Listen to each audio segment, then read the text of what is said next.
Agora foi. Bom, então podemos começar. O professor Silvio está aqui conosco, né? Também está na coordenação do evento junto com a gente. Então, nós temos aqui presente o Ricardo, que é coordenador geral de arrecadação da Receita. O Ricardo vai se apresentando aí, e vocês vão conhecendo ele. Então, nós temos aqui, nós é um diálogo, então a gente está fugindo um pouco dos protocolos, né? Esse workshop a gente já faz há 10 anos, o professor Silvio e eu estamos aqui trabalhando já, tentando fazer uma interlocução com a academia, com as empresas e com a sociedade. Então, a gente sempre tem, esse ano nós optamos aí por tratar a questão da reforma tributária. E se falar em reforma tributária e não falar em tecnologia, não tem como pensar, né? E convidamos aqui para estar junto conosco, com a gente há uns 10 anos trabalhando, falar essas coisas revelam um pouco a minha idade, né? E conosco aqui, trabalhando no nosso curso de MBA, a minha fonte de consulta aqui. Sempre que tem uma dúvida, eu mando para a Tânia. A Tânia é uma parceira de longa data, muito feliz de estar aqui. Conheci o Ricardo, né? Não o conhecia, vi lá a sua apresentação no Enat, se eu não me engano, no evento. Esse dia a Sandra me mandou assistir, achei muito bacana. Né? Conheço o Carlos Ocasio e o pessoal da Receita aqui, o Glauco, o Armando aqui, são pessoas muito queridas, né? E assim, a gente tem uma parceria ótima com a Receita e trazer vocês para falar também da administração tributária é sempre muito importante para o contribuinte. Temos muitos contadores aqui atuantes na área fiscal. Ricardo, seja bem-vindo, tá? E agradeço aí o seu aceite ao nosso convite, de poder estar aqui junto com a USP também, podendo levar aí à sociedade os excelentes trabalhos que são feitos e conhecer um pouco também da administração, conhecer para melhor, para aplicar melhor os recursos, para criticar melhor a qualidade do gasto público brasileiro, né? A palavra está contigo, Ricardo. Boa tarde, professor Amaury. Boa tarde, professor Silvio. Boa tarde, doutora Tânia. Primeiramente, agradeço o convite para participar desse evento e me sinto muito honrado e peço licença para cumprimentar o meu líder, Ocasio, foi meu subsecretário na época que eu estive na arrecadação. É uma pessoa que eu admiro muito. E então, agradeço o convite. Eu acho que esse assunto que nós estamos trazendo aqui, com o fio condutor da reforma tributária, ele tem um pouco é um pouco complementar ao que foi um painel anterior do Flávio, falando sobre o CONFIA, sobre a conformidade cooperativa. Aqui eu vou falar mais sobre a conformidade por desenho que a Receita Federal está implementando, que tem a ver com todo esse processo de diálogo da nossa instituição com o restante da sociedade. Vou, então, me permitir utilizar como amparo aqui uma apresentação PowerPoint, vou buscar compartilhar, solicito aí que, quando entrar, por gentileza, me avise.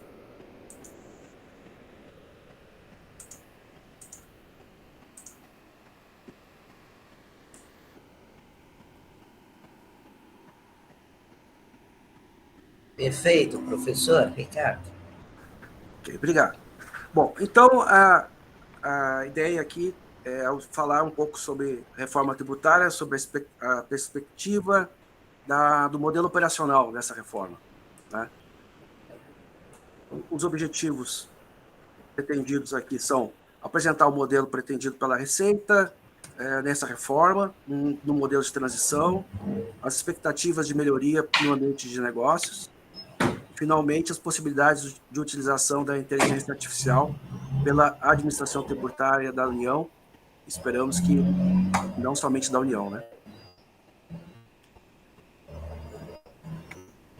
Para atender esses objetivos, vamos seguir o seguinte roteiro, a introdução que eu já estou fazendo, qual é o cronograma da reforma tributária, para a gente compreender um pouco quais são os movimentos necessários para a implementação desse modelo operacional, as oportunidades de melhoria no ambiente de negócios nesse momento de implantação da reforma e as possibilidades de uso da inteligência artificial, e aí sim fazendo uma conexão muito assim tranquila com o que foi comentado pelo Flávio na palestra anterior, que falava sobre conformidade cooperativa e as possibilidades do uso da IA na conformidade como desenho, que são extensões das mesmas características de um diálogo permanente da administração tributária com o contribuinte, de maneira a buscar uma conformidade tributária e a redução de litígios. Bem, o cronograma da reforma para a Receita Federal, a reforma ela é o IVA, um IVA dual, como todos sabem. Teremos, então, a substituição do ICMS e do ISS, que o ICS dos municípios e o ICMS, de modo geral, né? O ICMS dos estados, pela o IBS, o Imposto sobre Bens e Serviços. E a Receita Federal, a Administração Tributária da União, representada pela Receita Federal, substituirá o PIS e COFINS pela CBS, Contribuição sobre Bens e Serviços. Essas duas, o IBS e a CBS, o pessoal tem que chamar de irmãos gêmeos, né? Porque eles têm a mesma base de cálculo, mesmo fato gerador e provavelmente e inclusive uma obrigatoriedade na PEC de que eles tenham a mesma forma de normatização. E também temos a criação do imposto seletivo, que virá em substituição ao atual IPI, a partir de 2027. Então, os prazos e movimentos para a Receita Federal são esses em azul, que falam da CBS e que falam do imposto seletivo.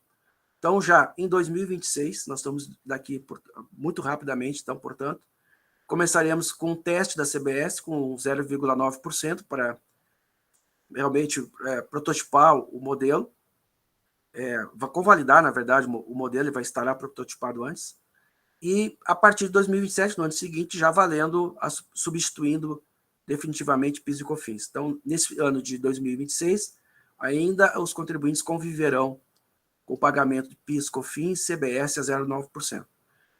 2027 também entra a CBS, substituindo PIS e COFINS, e o imposto seletivo já está autorizado a ser criado. Dependerá da lei complementar, se ele de fato será criado em 2027, mas a autorização da PEC é para a partir de 2027. Com duas possibilidades. Uma delas é a extinção do IPI, e a outra é simplesmente reduzindo a alíquota do IPI a zero. Neste caso, se a CID sobre os produtos fabricados na Zona Franca de Manaus ainda não estiver sido instituída. Então, na hipótese de não termos CID na Zona Franca, o IPI continua vigindo, mas com alíquota zero. Para efeitos de pagamento, efeito zero, né? Bom, aí vamos falar um pouco do modelo da transição. O modelo da transição é uma premissa da Receita e também dos estados e municípios. É bom dizer que, desde março, existe uma iniciativa que começou capitaneada pela Secretaria Extraordinária de Reforma Tributária do Ministério da Fazenda. Foi criado um grupo de profissionais das 3 áreas de administração tributária, estados, municípios e União, para começar a pensar no modelo do IBS e CBS. De modo geral, a ideia é que esse modelo pudesse ser único, seria o melhor dos mundos. Então, nós estamos procurando discutir, estamos desde março discutindo esse assunto. Em todos os modelos apresentados até o momento, as simulações, então, que foram só simulações, a ideia é que essa transição do modelo da reforma dos tributos, que a partir de 2026 e que vai terminar em 2033, com a substituição do ICMS e ISS pela IBS, de forma definitiva, é que essa transição aconteça no ambiente da administração tributária. Não traga impactos ou traga muito pouco impacto no ambiente de negócio, no setor privado. Então, a ideia é que o contribuinte, para ele, seja transparente. Ele continua fazendo o que faz hoje, com o modelo tributário de hoje, emitindo os mesmos documentos, as mesmas escriturações fiscais digitais, e esses documentos serão processados num ambiente, uma plataforma que nós estamos chamando de plataforma de arranque do modelo operacional. Aqui eu estou colocando Receita Federal porque eu não tenho procuração dos estados e municípios para falar sobre os estados e municípios e IBS. Mas a ideia é que a gente faça isso no mesmo modelo operacional. Mas, por enquanto, só para fins conceituais aqui, então a plataforma seria utilizada, uma plataforma da Receita Federal, para pegar todos esses documentos que são hoje emitidos para fins de ICMS, ISS, PIS e COFINS, e transformá-los numa apuração específica de CBS e, se tudo der certo, também de IBS. Já com a primeira mudança. A primeira mudança é a seguinte: nós emitiremos um formulário ou um painel de débitos e créditos para o contribuinte. Então, o contribuinte somente terá que fazer as suas operações, continuar emitindo seus documentos fiscais que emite hoje, e não precisará não terá uma obrigação acessória a mais durante o período de transição. Então, essa obrigação acessória a mais, que é a apuração da base de cálculo da CBS, estou falando da CBS porque não tem o mandato dos estados e municípios, mas a ideia é que sejamos todos juntos. Então, na CBS, será apresentado um painel de débitos e créditos, para que o contribuinte faça uma conferência. É quase como uma declaração pré-preenchida, fazendo uma analogia com a declaração pré-preenchida da pessoa física de hoje. Então, o contribuinte receberá a apuração da CBS, fará alguns ajustes com algum dado que não concorde, ou acrescentando algum crédito que acha que tenha direito, ou retirando algum débito que acha que não deva ser tributado. E, ao fazer isso, o contribuinte dá o aceite, é feita a confissão de dívida nesse momento e automaticamente é emitido o DARF para pagamento. E o contribuinte, portanto, só terá que fazer as suas operações comerciais, industriais, prestação de serviço, emissão dos documentos que já faz hoje, recepcionar um painel de débitos e créditos e recepcionar também um DARF, fazer o pagamento ou receber a restituição. Essa restituição pretendemos que seja no prazo de 60 dias. Hoje, uma restituição de PIS e COFINS, ela é bem mais demorada. A ideia é que a gente consiga fazer um modelo que rode em até 60 dias. Então, esse seria o modelo operacional com o conceito de transição sem custo para o contribuinte. Essa que é a grande... Já na primeira saída do modelo de arranque, saímos com um ganho aqui, né? Que é não exigir uma nova obrigação acessória, não alterar nada dos sistemas do contribuinte e aproveitar tudo que existe até o momento e fazer a transição dentro da administração tributária e não no ambiente do contribuinte, no ambiente de negócio.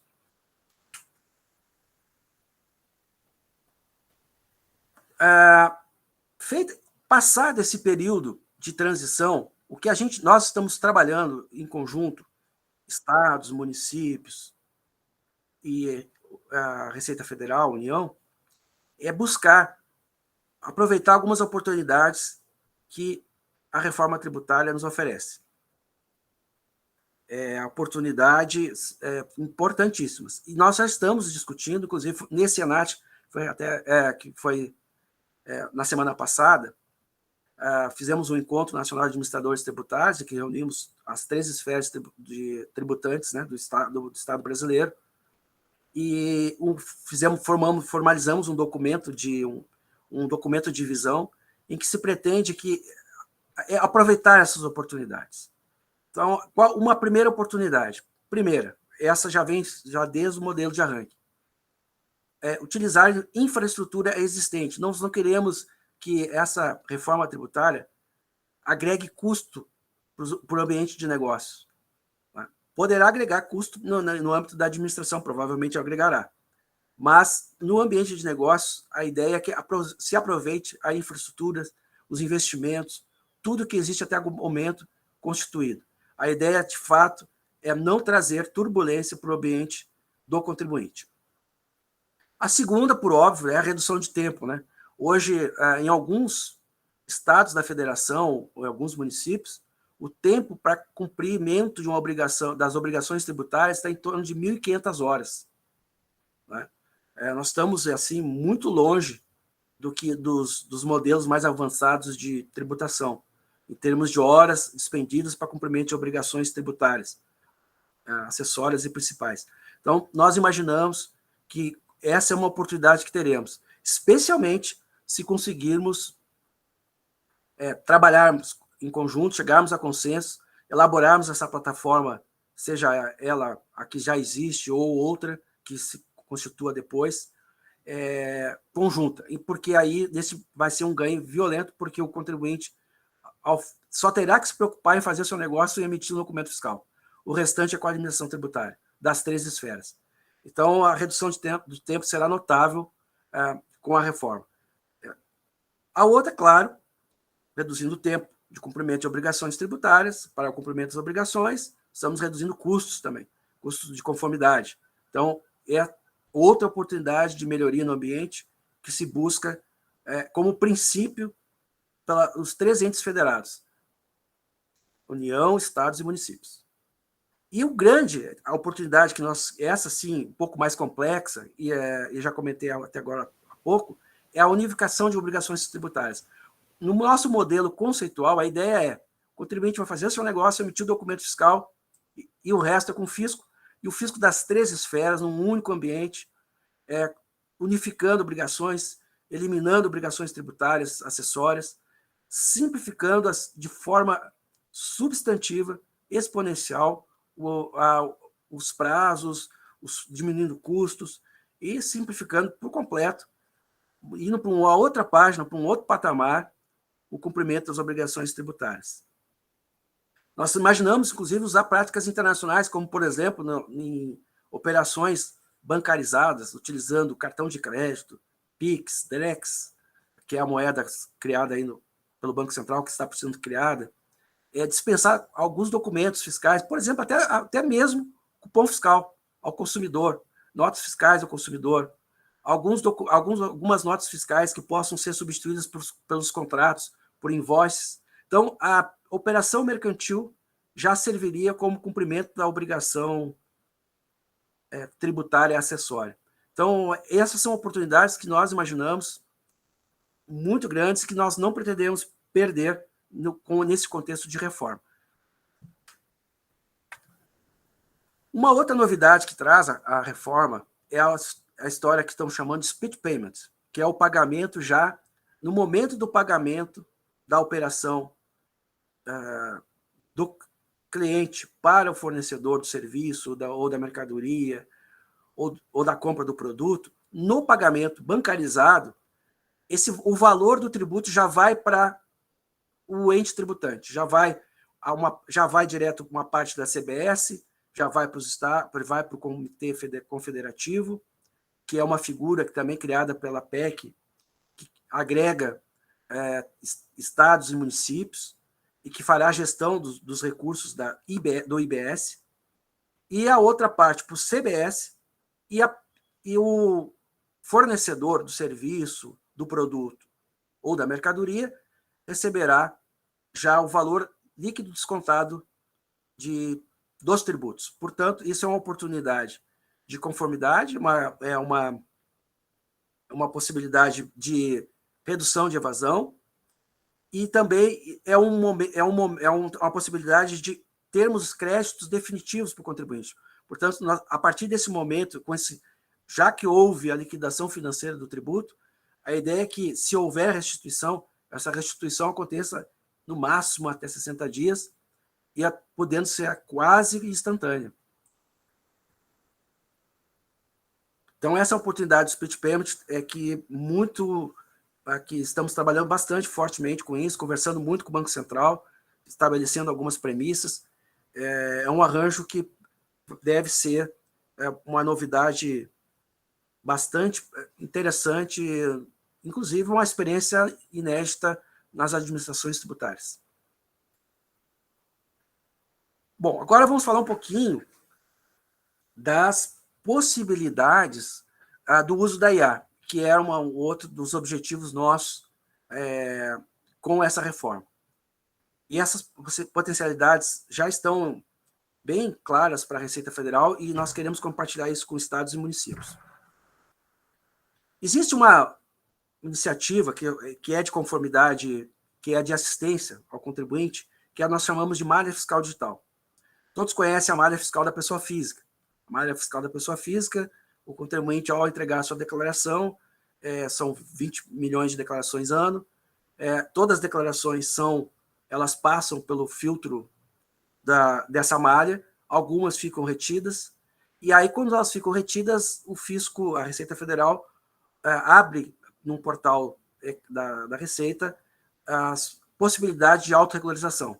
Então, o contribuinte vai lá, verifica por que foi corretido em malha e tem a oportunidade de se autorregularizar sem nenhum tipo de pagamento de multa de ofício. Evidentemente que, se houver atraso no pagamento do tributo, deve fazer o pagamento da multa de mora e de juros, mas é um processo de autorregularização.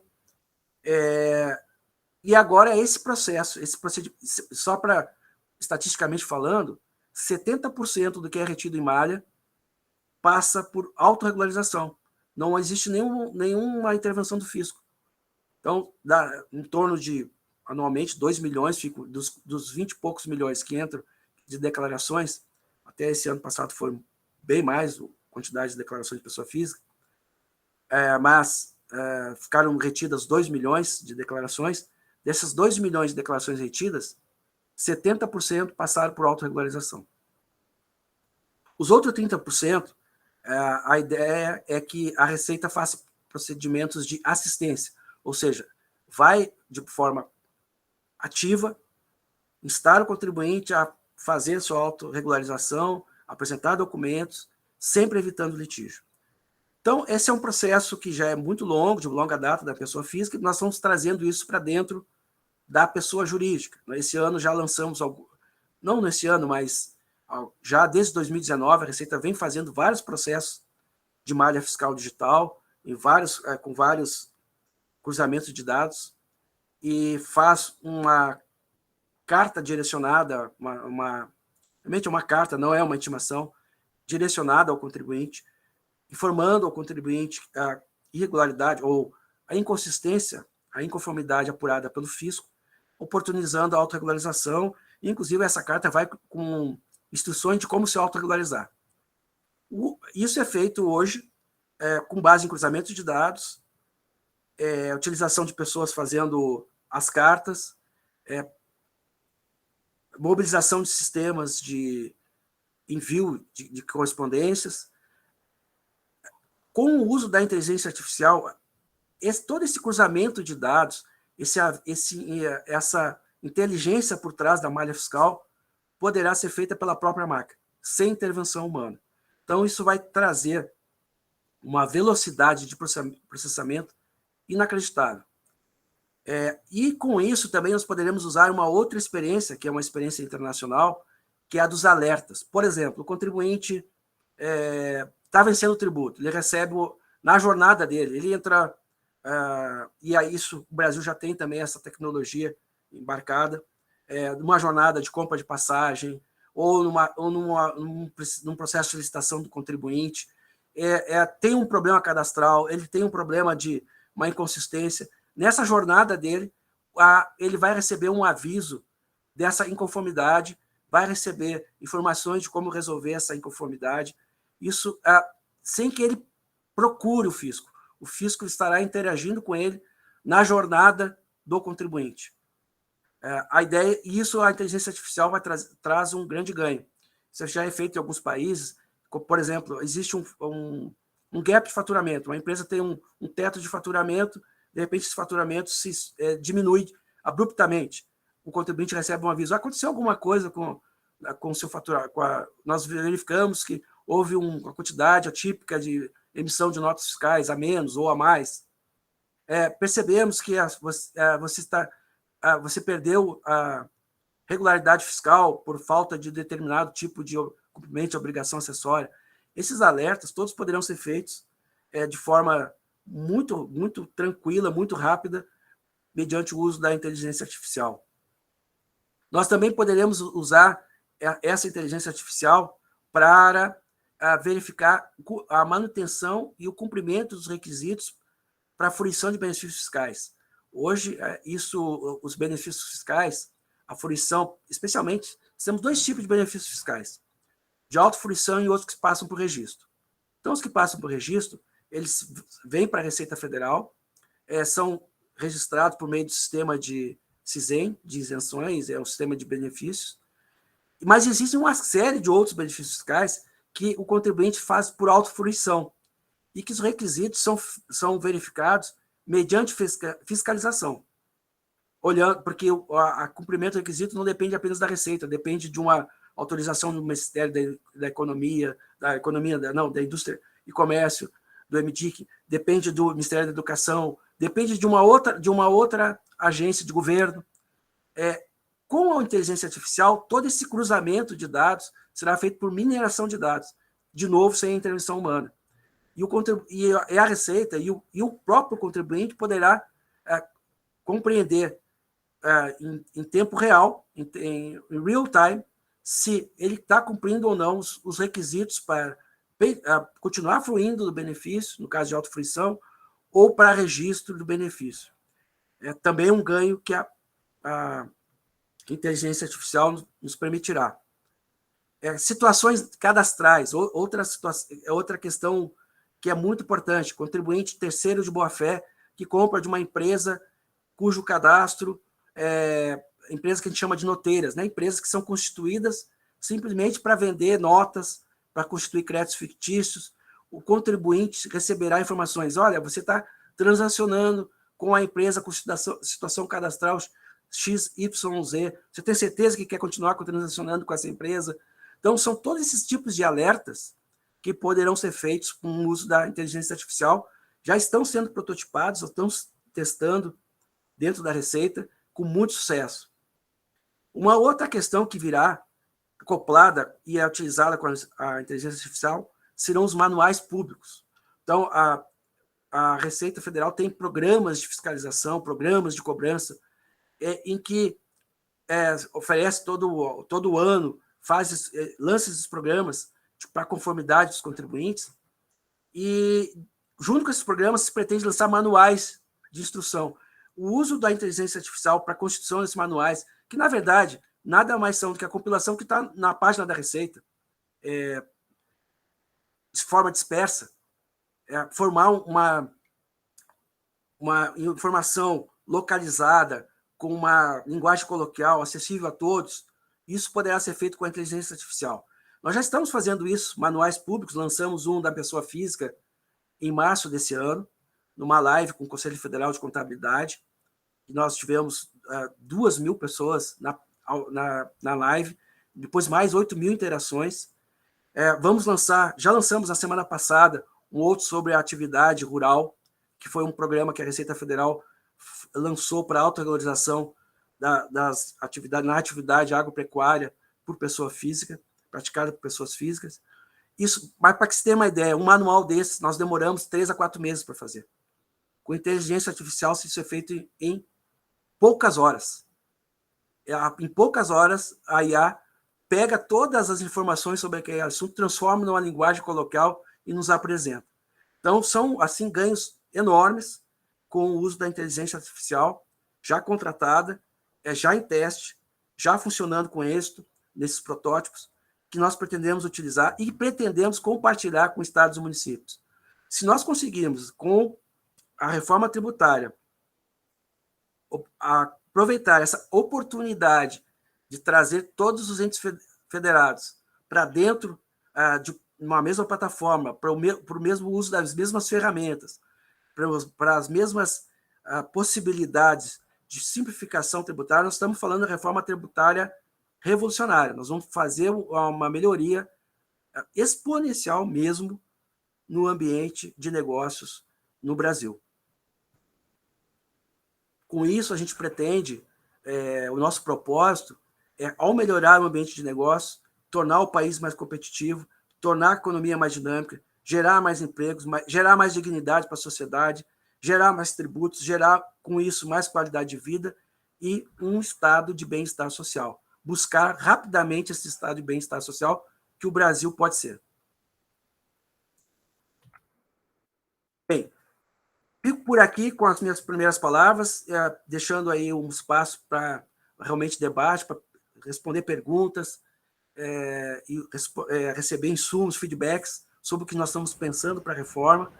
E, de novo, agradecendo esse privilégio de estar participando desse workshop, na presença da professora Tânia, professora Mauri, do professor Silvio e do meu eterno líder, no caso. Primeiro, parabéns pela exposição, professor Ricardo. A Mauri, que aqui está, é apaixonada pela inteligência artificial, né? Uma pessoa que debateu comigo na USP recentemente sobre o tema, né, que nós levamos a um congresso que teve lá. Professor Ricardo, como é de costume, né, um pouquinho assim de pimenta nas pessoas é sempre bom. Desde a criação do SPED, no decreto 6022, não tem uma pessoa que ama mais o SPED no Brasil do que eu. Isso eu posso lhe assegurar e pode perguntar para os colegas aí da Receita. Por quê? Inegável é o ganho de diminuição de papel, as informações mais precisas, com a tecnologia, com acesso a programas para coleta de dados, né? Mas antes mesmo de adentrar ao tema, até usando o ENAD, que eu tive a honra de assistir você, vou chamar de você, e outros colegas que lá estavam, deixou claro a nós, ouvintes, e achei muito oportuno alguns palestrantes do Concefaz e outros dizer que vocês, quando eu digo vocês, todos os entes, estão sendo pouco ouvidos quando da reforma, né? Porque vai ser um tempo até escasso, até o presidente da Associação das Prefeituras, que lá esteve, falou que teve um contato em menos de uma hora para debater, porque nós estamos falando de 5.780 municípios. Vamos falar 5.800 ou 5.700, que às vezes até vai diminuir um pouco. Eu não entendo que diminua, mas nós temos essa centralização.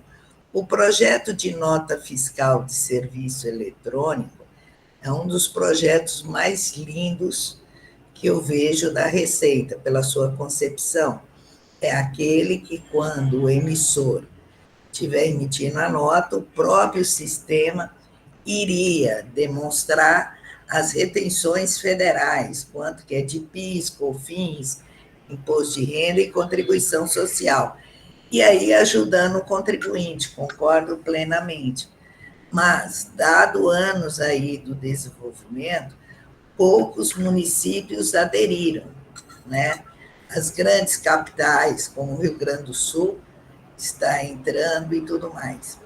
Quando a gente fala de inteligência artificial, ela já está presente, mas a gente vê o ChatGPT e outros, e a busca está desatualizada. O grande trabalho da inteligência é justamente manter esses dados atualizados.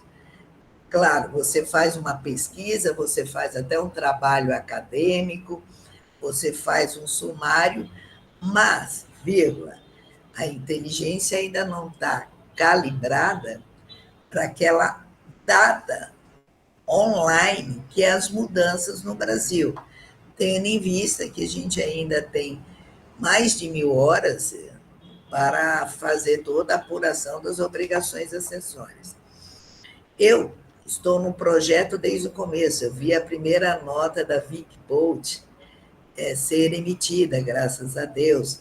O E-Social, tive um carinho na época do E-Social, que muitos queriam derrubar. Eu era vice-presidente da Associação Brasileira dos Profissionais de RH, Tive com o ministro Marcos Sintra, na época, falando o quanto era importante, com o Daniel Belmiro, com todos os envolvidos no projeto, naquele momento.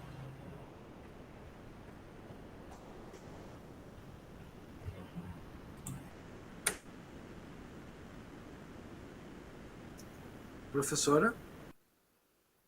Acho que congelou um pouquinho a imagem dela, né? Quando a Tânia volta, a gente já tem uma questão aqui, Ricardo, que é sobre a questão do... Putz, acabou de falar, me fugiu, o Split Play. O split payment. Isso. Você podia falar um pouco mais sobre o Split Pay. Sim, posso. Bem, depois eu gostaria também de reagir a essas primeiras falas da professora também. Eu achei bem interessante. Tem uma questão de fundo ali muito interessante. Ali. Bacana. Eu gostaria de comentar sobre aquilo. Mas voltando aqui para o split payment. O split payment é uma... Bom, primeiro, não chega a ser uma grande novidade para a Receita Federal o split payment. Claro, não com essa complexidade que se pretende agora. Mas, de certa maneira, já existe o split payment utilizado pela Receita para fins de distribuição dos recursos do Simples Nacional. Então, já é uma realidade, nós sabemos fazer. Né? O recurso do Simples Nacional, ele nem sequer entra nas contas do Tesouro. Ele já vai direto para as contas dos entes federados, do banco para os entes federados. Então, essa metodologia de split payment não é uma novidade assim tão grande para nós. Também dá para lembrar que lá em 95, 96, quando teve a CPMF, e eu não sei se a professora Amaury congelou só para mim ou se eu que estou fora da rede aqui. Não, eu estou ouvindo. Não, a gente está ouvindo. Tá. E, então, voltando então aqui, lá em 95, 96, quando nós tivemos a CPMF e PMF, também nós tínhamos o split payment, né? Já entrava o recurso do IPMF e depois da CPMF direto na conta do Tesouro e a outra parte indo para o terceiro interessado da relação comercial ou outra que fosse. Então, o split payment não chega a ser uma novidade no mundo, né? As plataformas de aplicativos de iFood e Uber já utilizam o split payment. Agora, o split payment que se pretende aqui ele é muito mais complexo do que a gente fez até aqui. Então, ele tem uma ideia de que a operação, ao ser paga, por exemplo, uma venda de um veículo, vamos pensar assim, vai na concessionária, uma empresa frotista compra 20 veículos, ao pagar esses veículos, uma parte desse pagamento já vai para o Tesouro. E aí, a complexidade não é só na tecnologia. A complexidade, primeiro, o Banco Central fala que não podemos usar isso para todos os tipos de meios de pagamento. A gente teria que carimbar alguns tipos de meios de pagamento que podem ser splitados, a gente chama, né? Nós estamos chamando de splitados. Então, nós estamos imaginando o Pix, nós estamos imaginando DEX, cartões de crédito. Isso nós estamos imaginando a possibilidade de splitar, pelo menos num primeiro momento, com a tecnologia existente. Mas, além disso, nós temos uma outra questão, que é uma questão mais primeiro, questão econômica, que como é que vai acontecer, já que o tributo ele é apurado por períodos de apuração, e se eu fizer o recolhimento imediato do tributo, por exemplo, numa operação parcelada, ou se houver inadimplência. Então, são discussões que nós estamos tendo de como faria isso, se nós teríamos regime caixa, se nós, híbrido com regime competência, o regime caixa puro não é possível, como que isso seria feito, se o Banco Central vai ter algum papel ativo nessa splitagem ou não. Né? Hoje, por exemplo, nos splits que nós temos, que eu mencionei do Simples Nacional, e houve lá no tempo da CPMF e PMF, o Banco Central não tinha uma ação, não tinha um papel operacional nessa splitagem. Essas discussões que estão em andamento. Então, assim, resumidamente, você fez uma compra no restaurante, pagou para o restaurante. Ao pagar com cartão de crédito, tem lá, que é uma outra vantagem da reforma, o tributo vai estar transparente, então vai estar lá no cupom fiscal, vai estar o valor que é a mercadoria ou a refeição e o valor que é o tributo. O valor do tributo já vai para o Tesouro e o valor da refeição vai para o restaurante. Resumidamente, de uma forma muito simplificada, isso é o split payment. Agora, para transformar isso em realidade, é muito complexo, as discussões estão acontecendo já há alguns meses com o Banco Central, e temos essa discussão também econômica e jurídica. Por exemplo, se o restaurante é de pequeno porte, como é que ficaria o fluxo de caixa desse restaurante? Então, tem umas outras discussões um pouco mais sofisticadas no sistema. Professor Amorim, não sei se eu respondi. Não, perfeitamente. Você tocou, acho que, num ponto interessante, né, e já tangenciou esse aspecto relacionado a esse real time aí, né, em tempo real, né, até porque no Brasil tem algumas particularidades. Por exemplo, você passa um cartão de crédito parcelado, né, então você tem a questão do parcelamento, que são formas, mecanismos, na ausência de uma economia de fato, não vou chamar nem de economia real, você criar mecanismos, né, escriturados, né, para fins de transação. Então, no fundo, quando a gente cria o parcelado, nós estamos ampliando o tamanho da economia em termos de moeda e transacionando, né, com direitos e deveres ali, trocas, e você vê que esses recebíveis, ele é moeda, né, dos bancos também, porque é um direito creditício que o banco tem, ele antecipa isso, e a partir do momento que a gente parte de uma presunção, de uma premissa, como você bem colocou, que toda operação é à vista, né, não é possível aplicar algo dessa natureza. Você pode dizer em que tipo de situações eu posso aplicar, mas só é um avanço, porque, de um certo modo, você vai diminuir o custo de transação da empresa pelo recolhimento imediato, porque já sabe.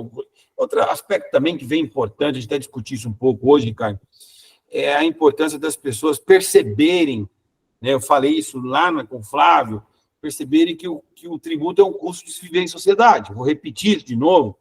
E a institucionalização de que nós financiamos os serviços públicos que nós queremos, quando sabemos que pagamos, né, e sabemos daqueles que não pagam, né, e eu acho que, assim, podemos exigir uma carga tributária que seja mais adequada, mais justa, né, uma eficiência na qualidade do gasto público. A gente não vê discussões da qualidade do gasto público, né?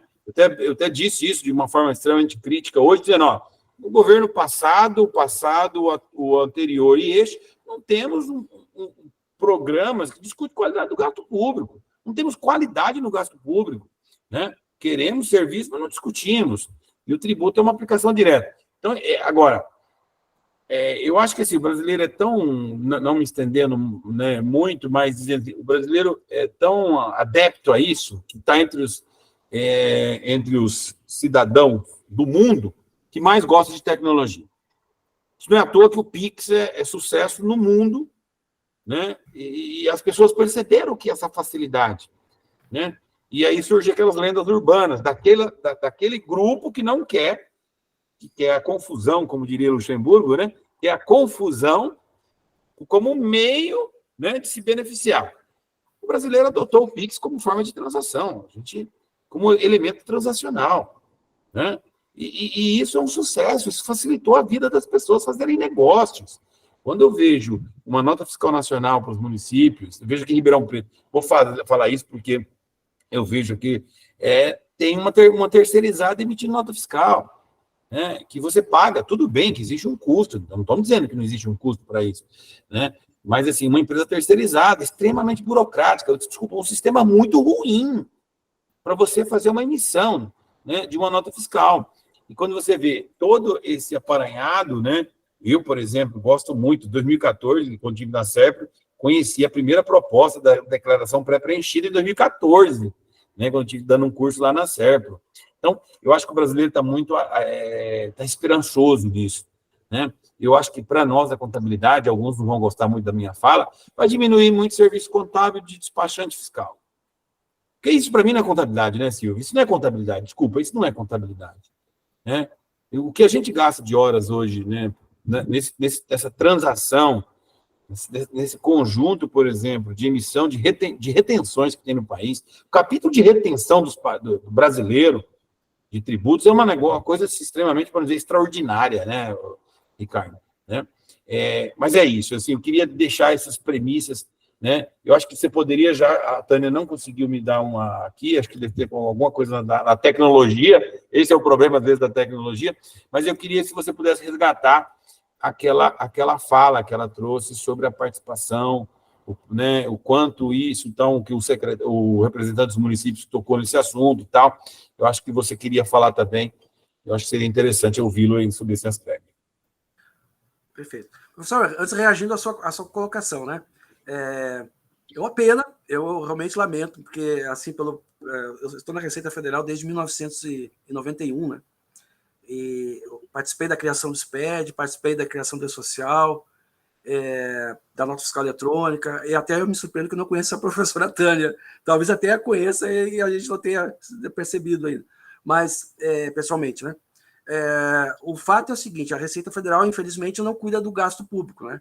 A gente tem trazido uma discussão a público, assim, a tentar trazer à luz, e a academia pode nos ajudar com isso, a questão dos benefícios fiscais.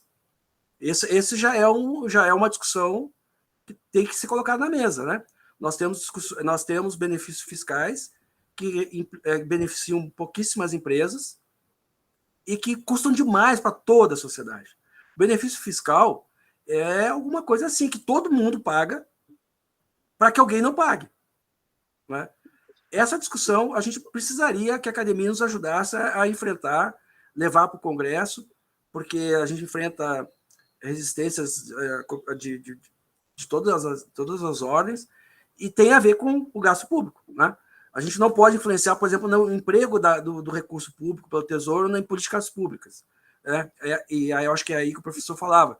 Nós estamos gastando em investimento, nós estamos gastando aonde nós precisamos gastar, mas um gasto público elevadíssimo, e que a Receita Federal tem dito que não faz sentido para um país como o nosso, é o gasto com benefícios fiscais, com alguns benefícios fiscais. O ideal é que a tributação fosse neutra e que esses repasses, que são muitos deles legítimos para a criação de empregos, políticas assistenciais, fossem subvenções claras dentro do orçamento. A gente olhasse para o orçamento e disse, tanto do meu tributo está indo para tal lugar. Sim, o benefício fiscal, além de ser caro, ele é invisível. A gente não sabe que ele existe. Olha, eu vou além, se você me permitir fazer só um adendo antes de você entrar no outro ponto. Lá em 2015 eu fiz a minha tese de livre-docência, né? Trabalho simples, bem empírico mesmo, né? Não entrei na discussão mais filosófica e conceitual. Eu queria basicamente enxergar um pouco dos benefícios fiscais. O Silvio estava na minha banca lá, né? Um trabalho bem simples, vou dizer assim, uma tese de livre-docência bem simples, quem lê lá de novo vai perceber. Mas o que eu queria entender? Eu queria entender, por exemplo, quais eram os tipos de benefícios fiscais que existiam declarados nas demonstrações contábeis de 600 empresas do mercado de capitais aberto. Nós chegamos à conclusão lá que é muito interessante que nós identificamos 88 tipos de benefícios fiscais, explícitos nas demonstrações. E quando a gente começa a analisar isso versus os indicadores, a gente mostrou que uma parcela do financiamento das empresas era o tributo. Por quê? Primeiro, porque aquela ideia de correção simples e composta do tributo, ela premia, ao longo do tempo, um prêmio. E o litígio pode demorar até 17 anos para ser terminado, em média, né? E você capitalizaria isso no final de contas, seu VPL é positivo. Nós chegamos à conclusão, fizemos os testes e analisamos, né? Mas nós chegamos a um caso muito interessante, que 16%, 42% das empresas têm subsídios fiscais. Então, no mercado de capitais, né? E é muito interessante, né, quando a gente analisa que 38% delas tinham basicamente benefícios fiscais estaduais. Só que 16% delas tinham financiamento do BNDES, benefícios fiscais estaduais, benefícios fiscais municipais, que aí inclui o terreno, o ICMS, e aí até o PIS e COFINS, que é alguns casos que tinha na Bahia. Então, assim, e o financiamento do BNDES para construir a fábrica. Eu falei, mas chegava a um ponto, você fala, 16% tem um combo. É o combo, ele tem o dinheiro que vem com taxa subsidiada, Tem um imposto, parte do imposto federal e parte do imposto municipal, e também tem os tributos municipais referente ao patrimônio local. Então, isso que você colocou, eu acho que é um ponto interessantíssimo. Por quê? 4,5%, chegamos até 4,5% do gasto público brasileiro, chama gasto tributário, ser subsídio fiscal, dado pelo Simples. O Simples agora tem uma lei que diz que não é, então não pode chamar de benefício fiscal, né?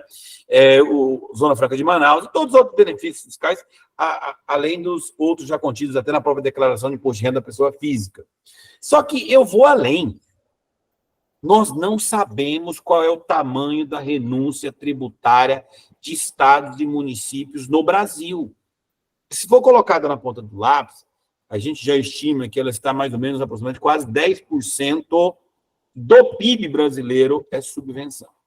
Do PIB, não, desculpa, de toda da carga tributária brasileira, que relacionada ao PIB, já é subvenção, que é o total em relação ao PIB, né? Então, hoje é 4,5%. A gente estima que seja de 10% para mais de 10%. Mas é um trabalho difícil de se fazer. A gente está até tentando desenhar isso aqui, está um dos projetos que eu tenho aqui aguardado, que eu vou juntando informações, fiz um trabalho sobre tax gap, né? Orientei o Luiz Chiarelli, né, que é um auditor estadual, que fez um trabalho muito interessante sobre tax gap estadual, né? E a gente começou a estimar esse modelo. Então, você tocou num ponto que é muito caro para a sociedade. A sociedade não sabe, isso é um ponto invisível nesse debate, né? E aonde é que a gente se correlaciona com isso, Ricardo? A gente correlaciona isso com tecnologia, com fluidez de fluxo, né? Hoje nós já temos nossa escrituração empresarial da formalidade 100%, eu diria para você que 100% daquilo, né? Aqueles que não declaram, eu não vou chamar, daqueles que, de certo modo, têm fluxo regular, está na mão da Receita Estadual, está na mão da Receita Federal. Dentro de um processo de simplificação, a gente começa, de um certo modo, diminuir essa margem, né, ou esse campo de ação de quem se aproveita dessa forma de financiamento. Não estou dizendo aqui que não deva ter, tá? Economia nenhuma no mundo não tem ali o ajuste, que isso é um ajuste, né, que se faz pela política governamental do momento, transfere ali no programa de transferência de renda, né? É um setor que eu preciso, setores que têm uma margem muito pequena, pega os setores de transporte no Brasil, né? Todos eles vivem no limite, tem um custo operacional altíssimo, né? Pega o setor, por exemplo, de transporte aéreo, também tem um custo operacional altíssimo, né? Mas não quero tomar muito a tua fala aí, tempo, e não é que você me instigou num assunto que eu gosto muito e muito interessante.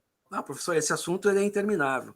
E é interessante que alguém colocou aqui no chat que quem menos beneficia é a sociedade, é quem paga, o cidadão, né, desses benefícios. Pasme, professor, a Receita Federal agora já tem colocado em dados abertos os valores dos benefícios fiscais oferidos pelas empresas. Saiu, faz um mês atrás eu recebi a listagem de empresas e benefícios, estou até com ela aqui para estudar já. Professor, sabia que tem empresas que entram com mandato de segurança para evitar que nós divulguemos que ela tem benefício fiscal? Opa, como assim? A sociedade paga e não tem direito de saber que paga? Eu vou soltar não é um paper, mas uma nota técnica que a gente, na nossa revista aqui, que é quase um artigo curto, que eu estou escrevendo com Adolfo Coutinho, né? Que é o seguinte: toda empresa que usufrui de benefício ou financiamento com taxa subsidiada ou de algum benefício fiscal, vou chamar assim, uma subvenção governamental, deveria ser obrigada, porque no Brasil precisa de lei, né? Ou não é uma questão de bom senso, moral, ética e costumes, né? É obrigada a publicar as suas demonstrações contábeis. Elas deveriam ser obrigadas a disponibilizar num portal a sua demonstração contábil, né? Porque é o seguinte, por que eu digo isso? Eu uso sempre o princípio, né? Já discutimos isso um pouco, Ricardo, que é a questão do seguinte: para mim, subvenção, o governo diz, eu estou integralizando capital no seu negócio. E por 5 anos você não pode distribuir, porque é o período que eu quero meu capital de retorno de volta por tributos. Eu recebo por tributos. Para mim, a subvenção, lá da 4.320, ela, por princípio, ela é uma integralização de capital da sociedade. A sociedade virou seu sócio. Então, você tem que saber, quem quebra a simetria, né, Zil? Demonstrar a contabilidade entregando as demonstrações contábeis. Se a gente não colocar essas discussões e não gerar ressonância, né, nós, como universidade, e junto com as instituições que são responsáveis, como a Receita, Banco Central, BNDES, Eu acho que a gente precisa, para nós, se não tiver transparência, nós não temos consciência, né? Então, eu gosto muito desse debate, né? Eu acho que você é muito bem-vindo aí na discussão e trazer para nós as inovações, a parte tecnológica. A gente sabe que existe um grupo de trabalho muito forte aí, né? E fico feliz aí de ouvir você, né? E aí, a Tânia teve um problema técnico lá. Acho que ela está querendo entrar aí, Amaury. Voltou? Você. Que maravilha. Estamos aqui já... Mas aí, a hora que ela acaba... Já está nos ouvindo, Tânia? Vê se ela está para autorizar aí a entrada. As professoras, ainda nesse assunto de gasto, da qualidade do gasto, outra questão que a Receita tem trazido, embora a gente não possa falar da política pública em si, mas a gente tem falado também da tributação das pessoas físicas com grande potencial econômico, né? Então, um cidadão que é trabalhador, ele paga tributo na fonte até. Sim. Grandes fundos de investimentos de pessoas trilionárias, que bilhões de reais em fundos próprios, só com patrimônio próprio, são isentas de tributação. Isso também é uma discussão que a sociedade precisa ter, né? Não dá para uma pessoa que fala que 1% dos mais ricos tem 70% do recurso do PIB e tal, mas ele paga muito menos que um trabalhador o imposto de renda de pessoa física, por exemplo. Sabe qual é o problema? Assim, eu tenho criticado isso aqui, do qual eu faço parte. Eu atiro pedra, mas corro lá na frente para levar a pedrada também, porque eu não posso só atirar pedra. Nós, na área de contabilidade, assim, né, Silvia, a gente tem muito poucas pessoas fazendo pesquisa com tributo no Brasil. Respeitosamente, nós temos muito pouca pesquisa em economia e tributação, contabilidade e tributação, finanças e tributação efetiva. Não vou adentrar aqui, por exemplo, na pesquisa normativa, tá? Tem até agora umas pesquisas de jurometria bem interessantes, mas nós temos muito pouca pesquisa no Brasil para municiar de um debate mais sólido. O que você colocou, acho que é um ponto crucial. Se a gente não pegar as informações e transformar isso em dados para a sociedade, né, eu acho que a gente também está devendo isso, sabe? Acho que a gente está devendo escrever mais sobre isso, dar um pouco mais de ressonância, porque isso é de interesse público, né? Isso é de interesse público. Eu acho que esse ponto que você tocou, eu acho que a universidade deveria explorar mais. Por quê? Primeiro, porque tudo se resume na declaração de imposto de renda da pessoa física, que os dados estão lá, e ninguém fala sobre eles. O professor Pegas fez um trabalho ótimo, Paulo Henrique Pegas fez um trabalho ótimo sobre isso, né? Que tem tentado divulgar, fez um artigo sobre a modelagem, e você percebe exatamente essa discrepância, porque todo mundo morre na declaração de imposto de renda. Lá a verdade está lá, só que a gente não tem explorado esses dados que a Receita tem nos dado aberto, desde 2007, 2004, uma série temporal e até corrigida, é fácil de trabalhar. Tânia, tudo bem, minha querida? Meu amigo, só bateram aqui na frente do prédio e quebrou toda a fibra, eu estou até suando frio aqui. Só porque eu ia falar do E-Social para o Ricardo, aí caiu tudo aqui, meu Deus do céu. E eu estou com aquele celular que eu falei que eu estou com problema de manhã, que a bateria estufou, mas vamos que vamos, eu sou uma pessoa que não desiste. Mas eu vi que peço desculpa a todos os participantes, mas eu queria cutucar o Ricardo, eu acho que eu devo ter agora só 5 minutos, né, Amaury? De duas coisas importantes. A gente vê a publicação, como eu estava dizendo, de inúmeras normas, inúmeras. Nós temos as obrigações acessórias. Quando o SPED foi criado, ele veio para simplificar, concordo. O que é complexo é o nosso sistema tributário, né? PIS e COFINS. Eu tenho saudade, né, Mauri, com 43 anos de trabalho, do tempo que o empresário perguntava na outra sala qual é a alíquota do PIS e COFINS. Eu falava 0,65 e 3, ou menor, e hoje eu preciso saber NCM e um monte de coisa. Nesse período transitório entre os dois sistemas, se pensa com tanta tecnologia, com tanta IA, é ter o contribuinte mais informações do que se tem hoje da carga tributária. Por exemplo, eu emitindo uma nota, conforme eu coloco lá o NCM, e essa nota subiu, ter uma pré-crítica através da inteligência artificial, que eu estou emitindo minha nota errada, entendeu?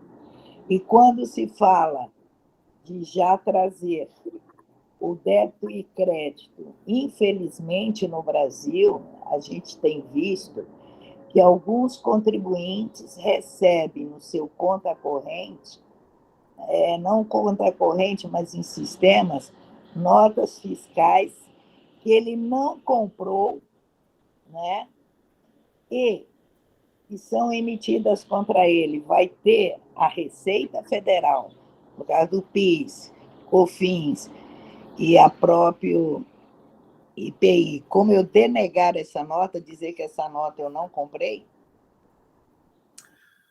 Bem, professora, eu gostaria de depois voltar àquela primeira pergunta sua lá, que é a primeira provocação, mas vamos direto nessas aqui. Essas aqui falam de 2 momentos. Nós temos 2 momentos. Que o primeiro momento é o da transição, que nós teremos a convivência de PIS, COFINS e CBS a 0,9%, a partir de 2026. Em 2027, nós teremos só CBS.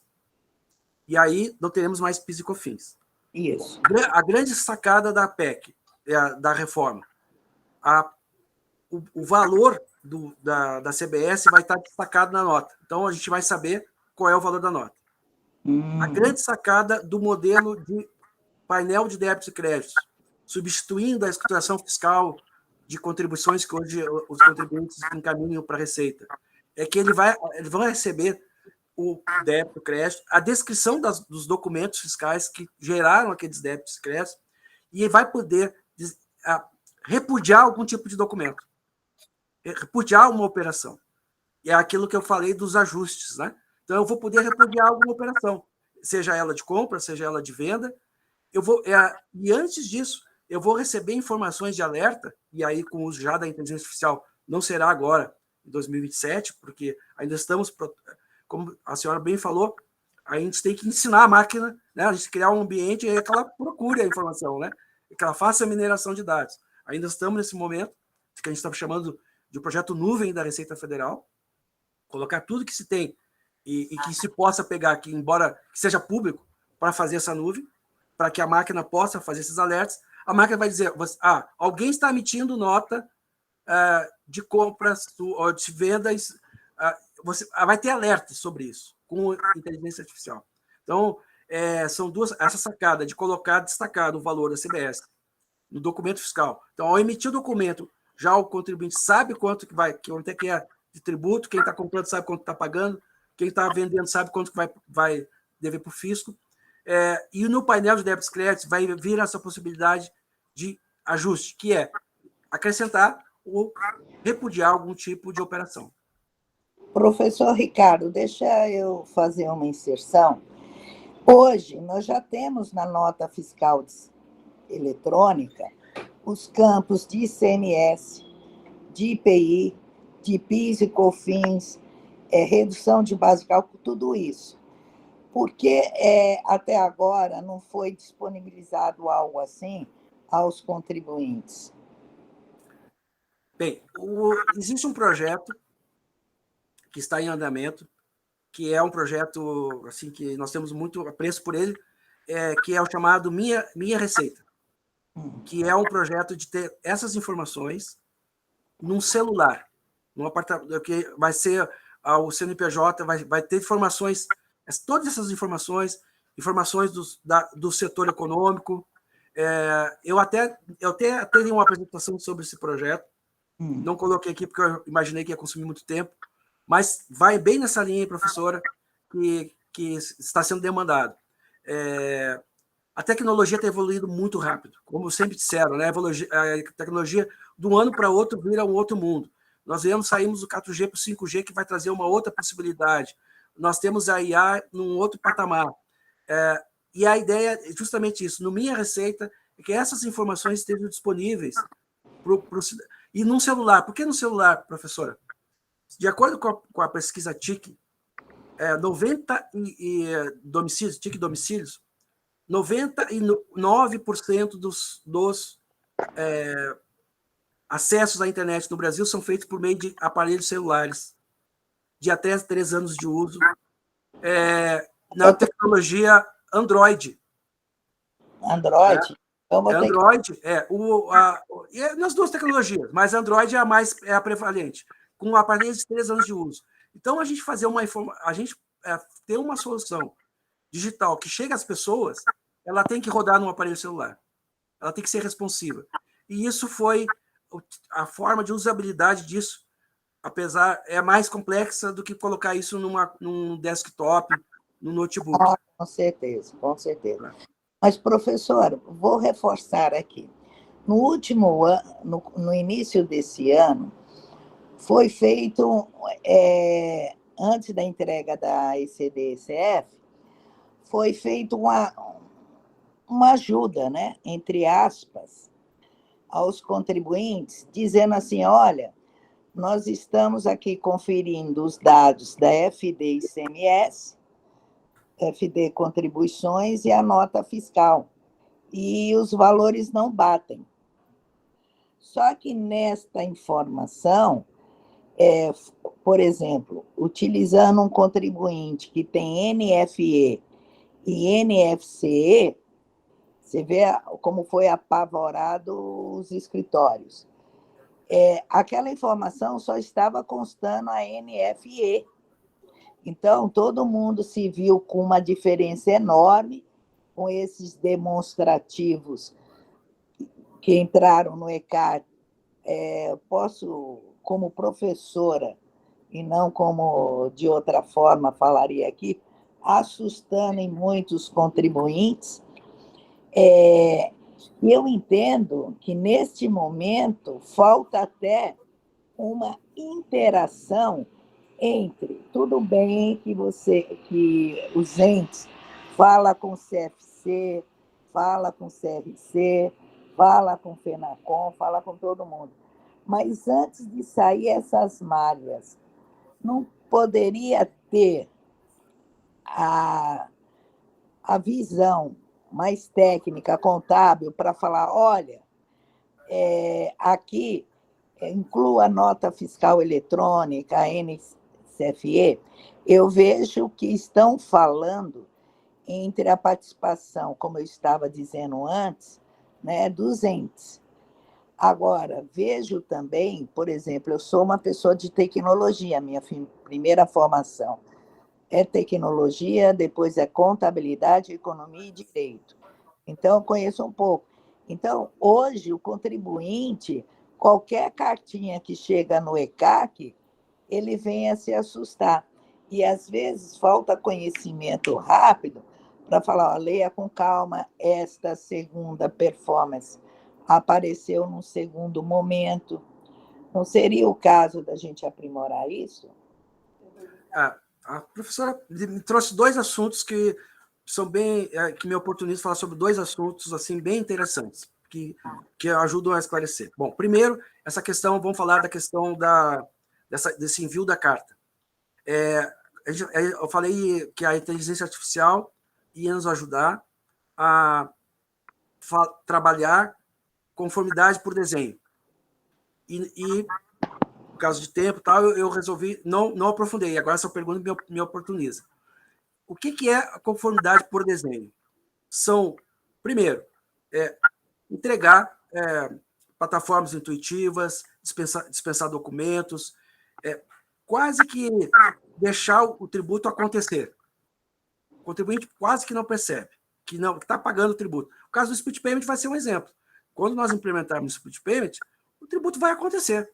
Eu vou fazer uma operação, vou pegar meu cartão de crédito, vou pagar, vou fazer meu PIX, vou usar o DEX e acabou. Eu não olho mais para isso. Minha obrigação tributária está cumprida. Isso o tributo simplesmente acontece. Mas hoje ainda não é assim, né, professora? Não é. Eu só teria uma ressalva na dispensa do cupom fiscal e nota fiscal por causa da garantia do produto. Mesmo numa compra internacional, quando a gente faz isso, e tem até o reembolso dos tributos, porque a gente está em viagem, a gente tem que exibir o cupom fiscal. Né? Sim, mas aí é questão de legislação, né, professora? A gente pode colocar campos necessários para que tenha garantia dentro desse documento de cobrança da própria instituição privada. Isso é uma construção possível.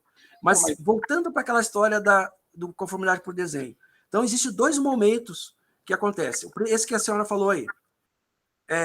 Eu encaminhei uma escrituração fiscal e encaminhei um conjunto de notas fiscais para a Receita Federal. A Receita Federal olhou para aquele conjunto de documentos fiscais e para a escrituração e olhou e aparentemente tem uma inconsistência, uma inconformidade.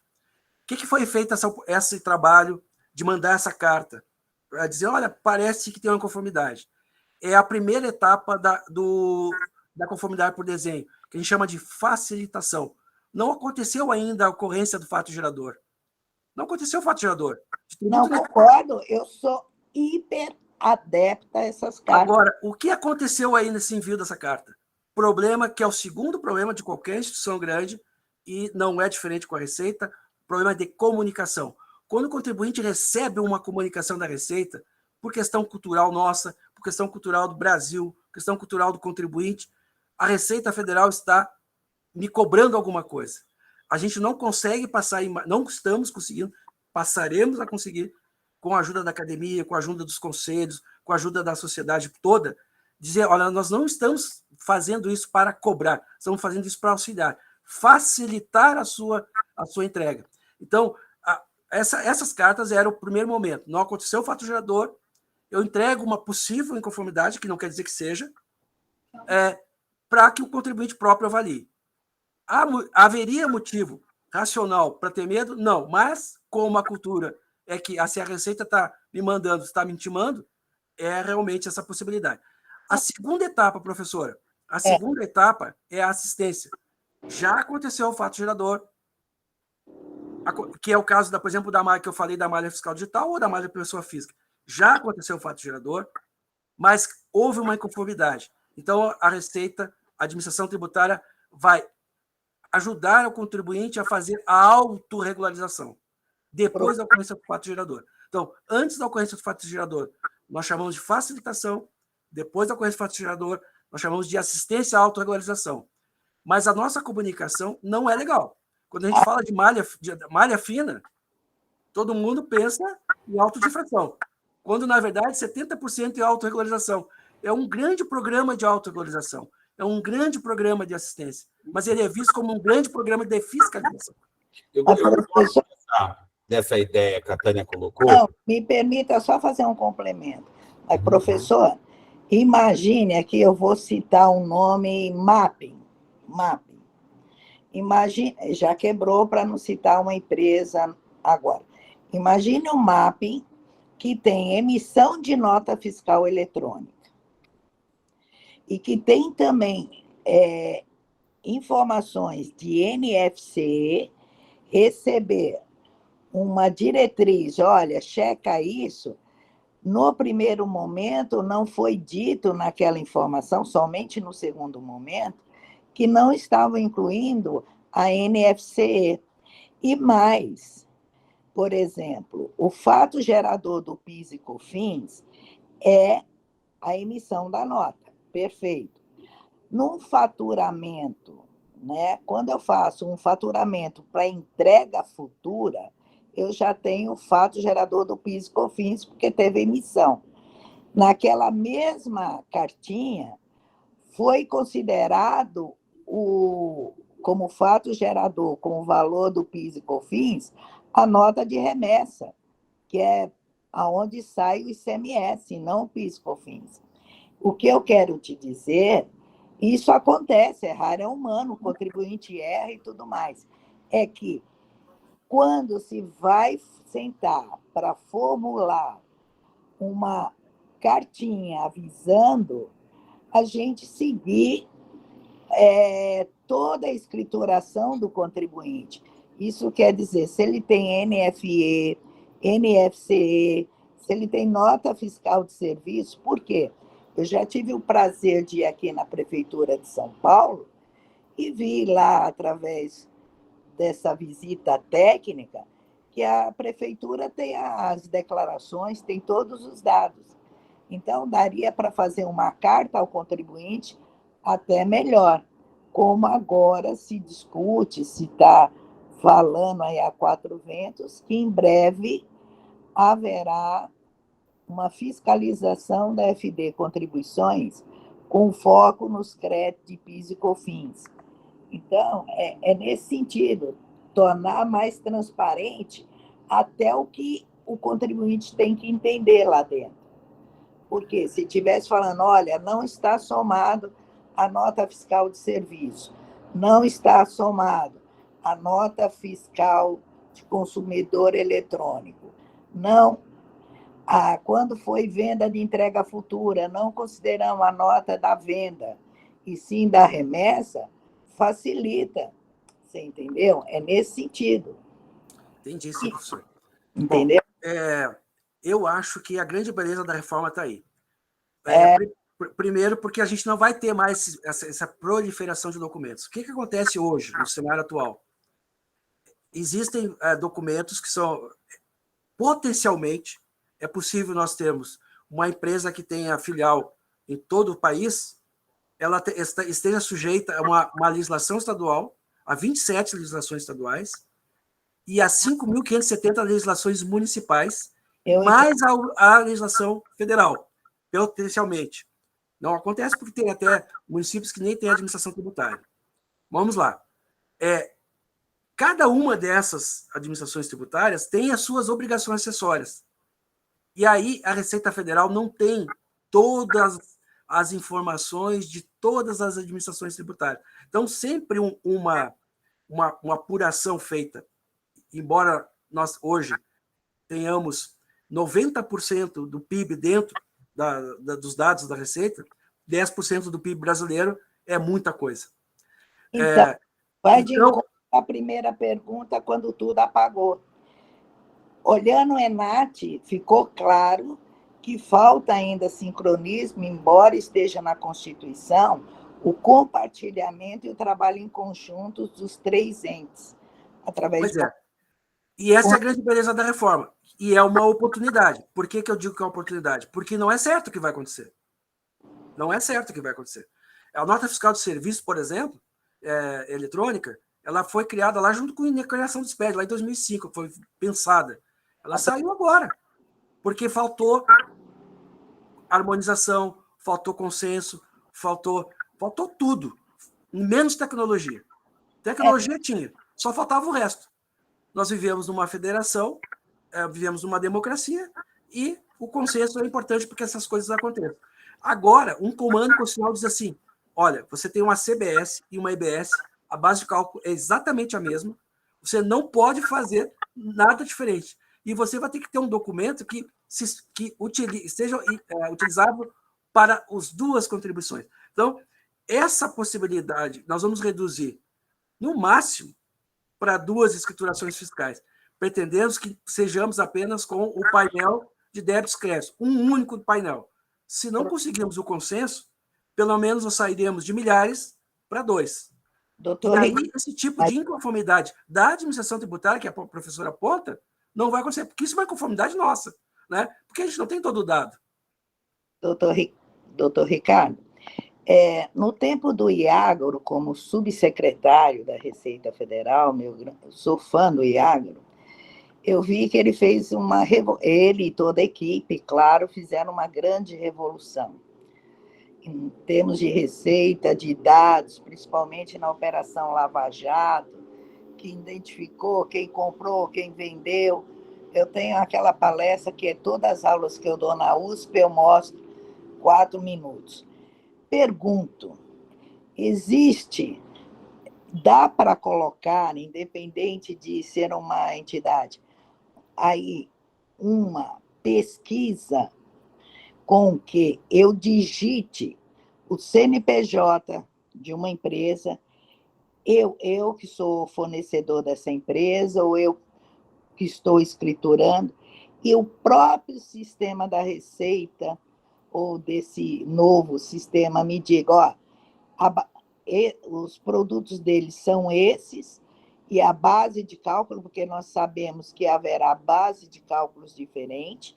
Imagine um supermercado, né, onde ele tem produtos de cesta básicas, produtos normais, roupa e tudo. Então, teremos 4, 5 tipos de base de cálculo, algo que o contribuinte possa consultar e ter certeza da sua escrituração. Professora, vai além, né? A ideia é ir além. A ideia é o fisco apresentar para a senhora a escrituração. E aí...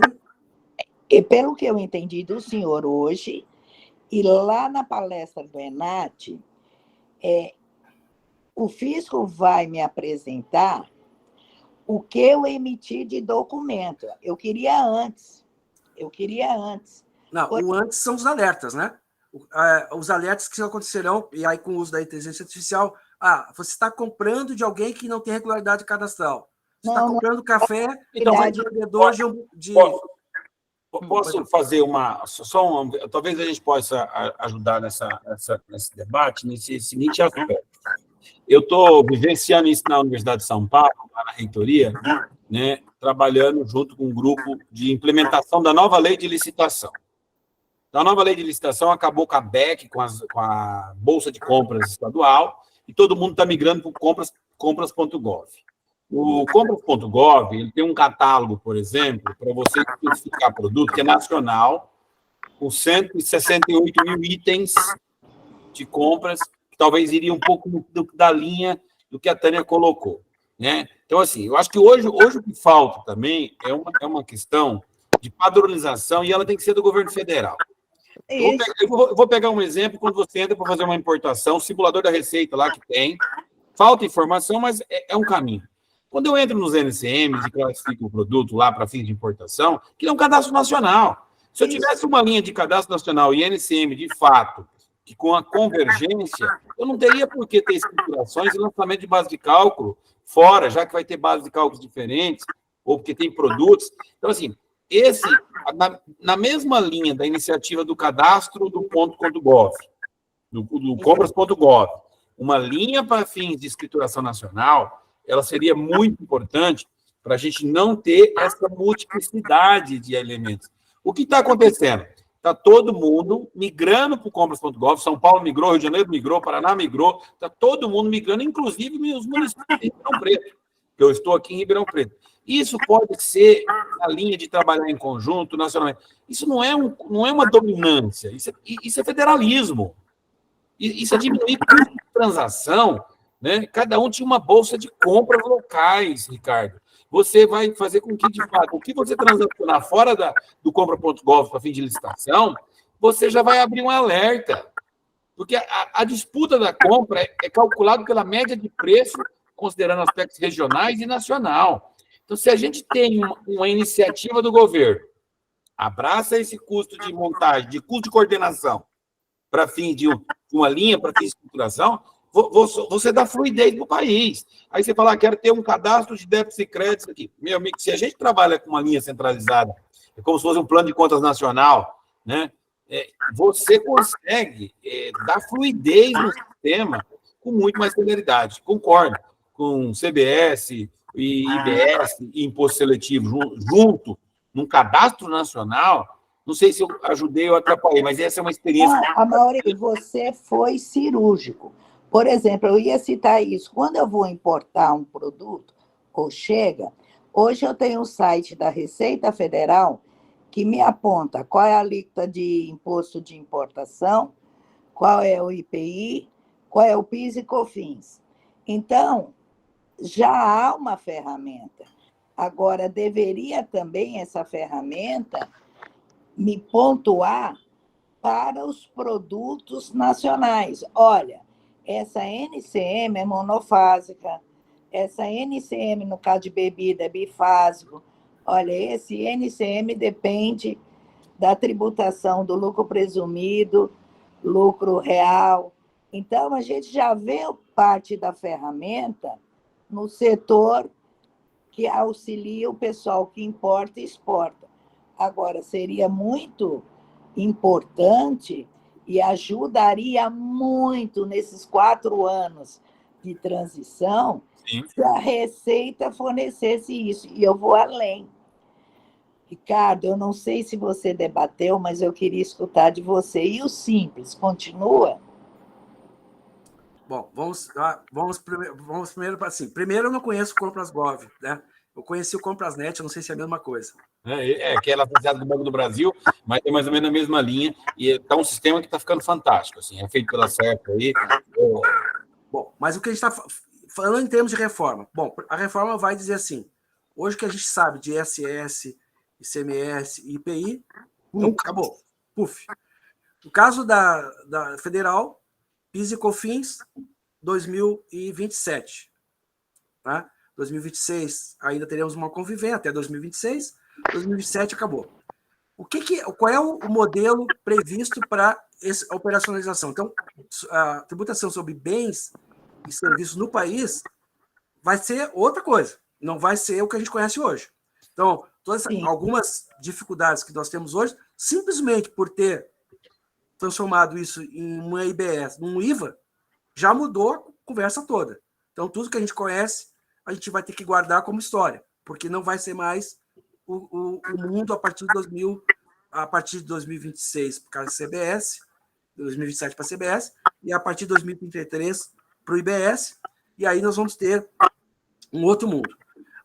Nesse outro mundo, já a partir de 2026, período de transição, tanto do CBS quanto do IBS, num esforço que estamos todos, as 3 administrações tributárias, buscando fazer juntas a solução, apesar das dificuldades de chegar a consenso, que deve acontecer, mas com muita esperança que isso vai dar certo, nós vamos fazer o seguinte, a empresa, o contribuinte, só vai se preocupar em fazer o seu trabalho, fazer a sua operação, emitir seu documento fiscal, que vai ser não vai ser um para cada estado, um para cada município, um documento fiscal, depois vai ter apuração. Olha, você vai ter que pagar tanto de tributo, ou você tem tanto de tributo para receber, com o DARF do lado, o contribuinte vai dizer, não, eu repudio essa operação, não, faltou colocar essa operação, e está tudo feito. Esse mundo, esse arcabouço maluco que a gente tem que fazer uma escrituração, fazer um documento fiscal, uma escrituração para fins de ISS. Se tiver serviço e mercadoria, uma para ICS, ICMS e outra para fiscalização, para Receita Federal, para PIS e COFINS, para imposto de renda, isso vai acabar, porque a ideia fez essa operação, o resto é com o fisco. Qual vai ser o trabalho do contador? É esse trabalho de contador. Fazer análise de resultados, projeção de lucratividade, o trabalho nobre da contabilidade, análise de balanços, publicação de balanços. Que contabilidade já dá trabalho demais, Ricardo. Assim, o dia a dia da contabilidade ali, manter, você chegar naquela peça pronta e acabada, já tem um trabalho ali que já é, dependendo do nível de complexidade da empresa, né? Ou seja, a contabilidade hoje, a pequena e média empresa não faz contabilidade. Desculpa os meus colegas aqui presentes que estão me ouvindo. Vão me desculpar, o que se faz faz obrigação acessória. 1.500 horas em alguns lugares. Não se faz contabilidade. Os pequenos empresários do Brasil não sabem o que é isso. Desculpa, eles não sabem usar a contabilidade para tomar decisão. Preço, investimento, custo de capital. Eu tenho visto, assim, eu entendo que é um trabalho também nobre, porque fazer isso não é fácil, né? É um trabalho desafiador, né? Que toma horas e horas. Mas, assim, eu concordo com você. Eu acho que a gente tem uma oportunidade. Eu espero e ansioso e quero ver, tomara, todos para que o que você está falando hoje, né, seja realmente o futuro do amanhã. E já quero deixar aqui o convite feito para a gente fazer um outro workshop contigo, tá? Para a gente. É muito bom ver quem está dentro, quem está olhando de dentro para fora, que está olhando toda a dinâmica, para a gente fazer um novo evento contigo aí, com mais tempo, tá? Se você concordar. Claro, sempre respeitando aqui o dever de ofício, sabemos da posição na qual você está, das informações que até onde você pode nos trazer, porque sabemos que tem todo um cunho estratégico de sigilo também, mas já deixar com você que o convite feito, a Tânia também, o caso, o Silvio, a gente fazer um novo workshop só para a gente discutir. Conforme for avançando, você vir aqui de novo, tá bom? Agora, professor Ricardo, o Simples, o que se tem de notícia do Simples? O que se tem notícia do Simples é que o tratamento diferenciado a pequenas empresas permanecerá, ele é constitucional, e aí não se pretende que nenhum tipo de decisão do Simples. O Simples, ele, na verdade, ele é uma forma, por isso que falam que não pode se chamar mais de benefício fiscal, né? É uma forma simplificada de pagamento, embora não seja bem isso, né? Mas a ideia é que esse tratamento diferenciado a pequenas empresas é extremamente importante para o país. As pequenas empresas são geradoras de emprego e portanto, não se pretende que tenha grandes mudanças em relação ao Simples. Claro que tem uma questão que eu desconheço ainda, que está em construção, da lei complementar, que vai normatizar toda essa questão da PEC. Em relação à discussão dos estados, municípios e União, na elaboração da norma da lei complementar, é uma dificuldade, claro, né? Nós temos 5.570 municípios, nós temos 27 unidades da federação e temos mais a União. Mas o que a Secretaria Especial de Reforma Tributária está fazendo fizeram um grupo em que a Receita Federal participa, inclusive eu não passo parte dessa parte que escreve a lei complementar, mas tenho colegas da Receita que trabalham nisso, tem colegas do INCAT, que representando o Concefaz, os estados, que estão ajudando a escrever sobre isso, e temos os colegas também dos fiscos municipais, representados pela Frente Nacional de Prefeitos, FNP, agora recentemente convidados a Brasf e CNM para participar da elaboração.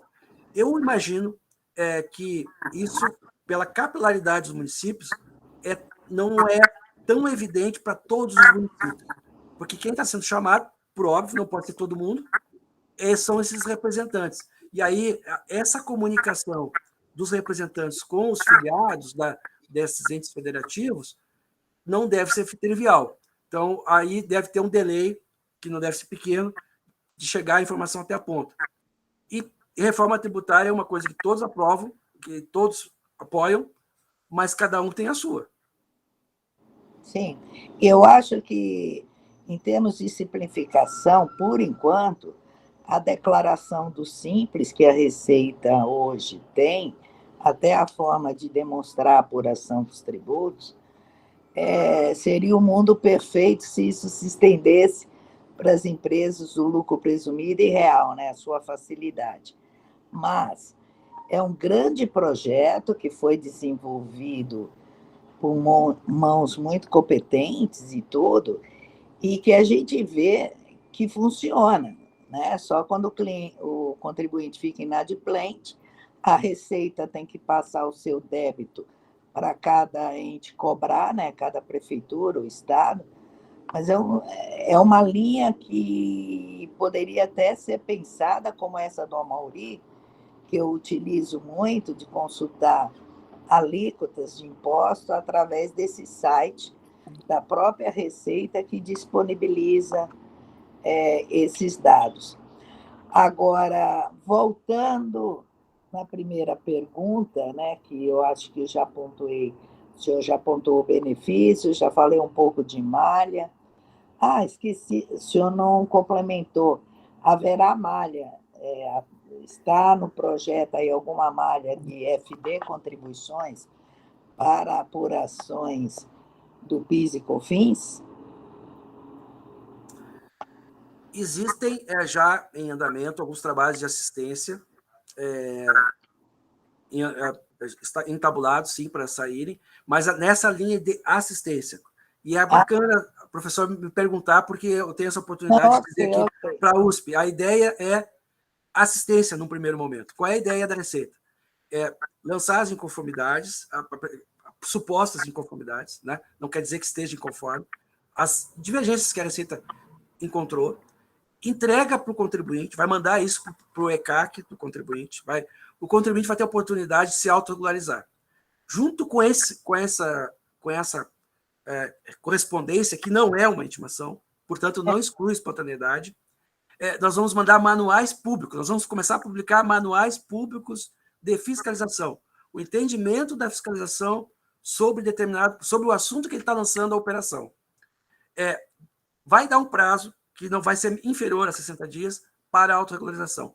Somente depois desse prazo de 60 dias é que se começarão as atividades de fiscalização, estrito sensu, procedimentos fiscais, visando apurar de ofício a base de cálculo do tributo e a cobrança por meio de autoinfração. Então, obrigado pela pergunta.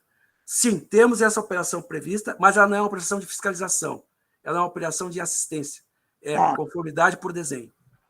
Agora, professor Ricardo, hoje nós já temos também um sistema onde as empresas investiram muito, que emite a NFE, a Nota Fiscal Eletrônica. E temos aí, em breve, CBS e IBS.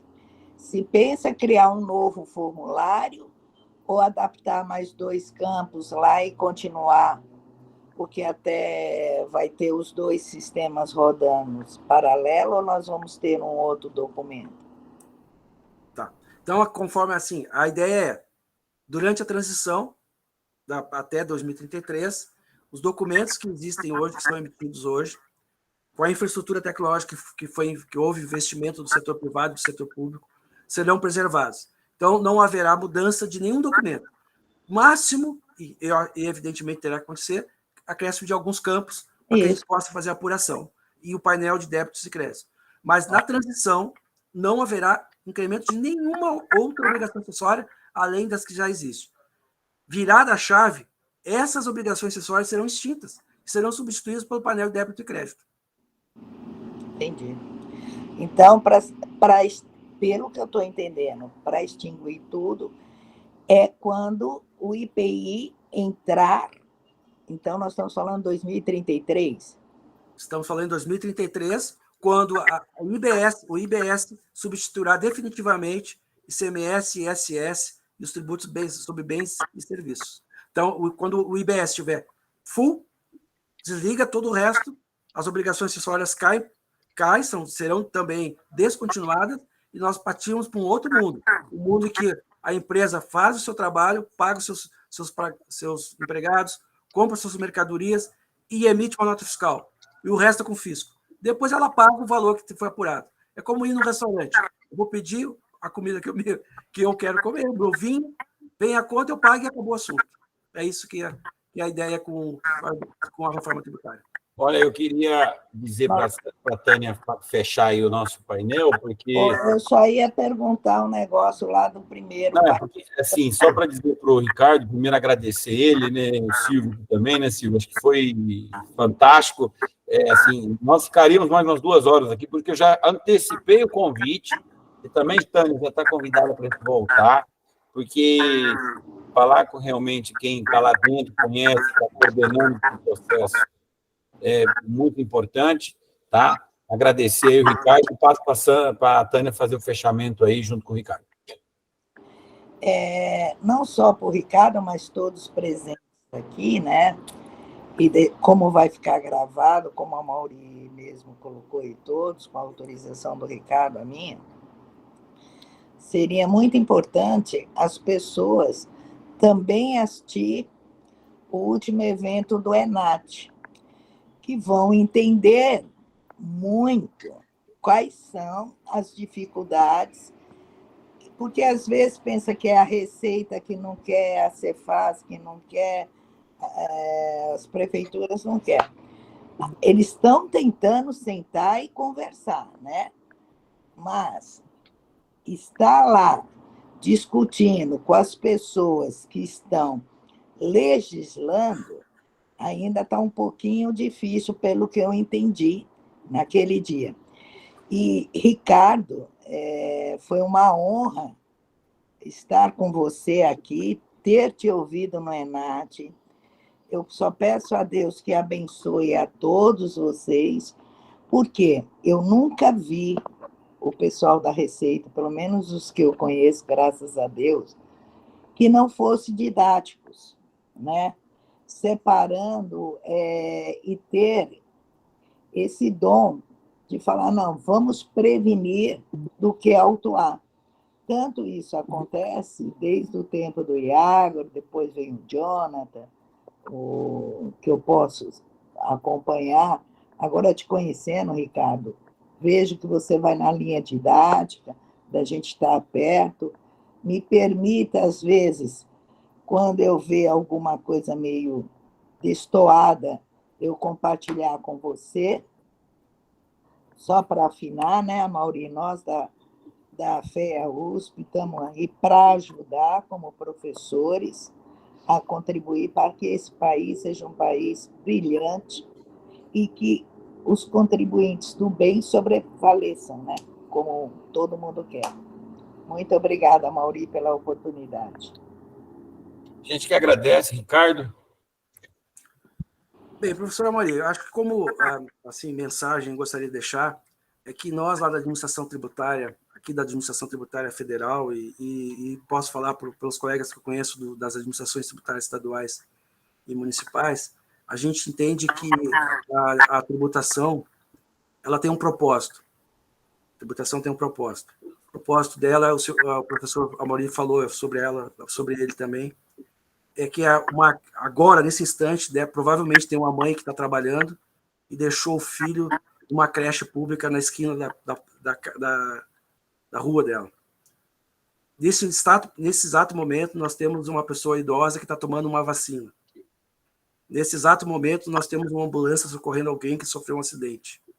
Nesse exato momento, tem alguém pegando um avião e indo para a China fazendo negócios.